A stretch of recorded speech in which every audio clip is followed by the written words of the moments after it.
English vocabulary words for birthdays from espressoenglish.net. A person's birthday is the date when they were born. In English, we use the word anniversary for the date of a marriage or other important event. To say your age in English, use I am, not I have.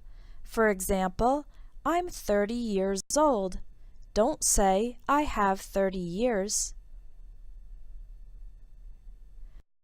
The verb turn is used to describe a change in age on your birthday. For example, I turned 45 last week. My son is turning 16 tomorrow. In English, we say that kids grow up. When a kid reaches 18 years old, considered the age of adult responsibility, he or she is coming of age. Adults don't grow up, adults get older. An adult who has passed middle age, around 40 to 50 years old, is getting on in years. But if an older adult has a lively, energetic spirit, then they are young at heart.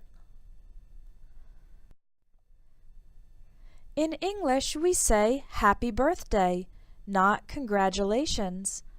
Another phrase you can say to someone who's having a birthday is, "Are you doing anything special to celebrate?"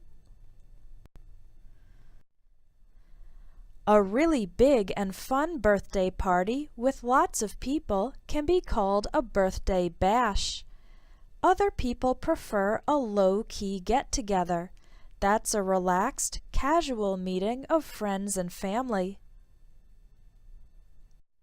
At birthday parties, you'll find balloons and, of course, a birthday cake with frosting or icing and sprinkles. The cake in the picture has chocolate frosting and colored sprinkles. It's traditional for the birthday boy or birthday girl to blow out the candles. Some people make a wish when they do this. Other people often give the person gifts or presents covered with wrapping paper. If you're not sure what to give somebody, you can buy a gift certificate or gift card that will allow the person to buy whatever they want at a certain store or restaurant. Today is my birthday. I'm 30 years old, and you can help me celebrate. I would love to include your comments on the Espresso English website. So if you enjoy my lessons, please email me your first name, country, photo, and 3 or 4 sentences about how Espresso English has helped you. You can send me this information at help@espressoenglish.net. I would love to hear from you. Thanks for watching.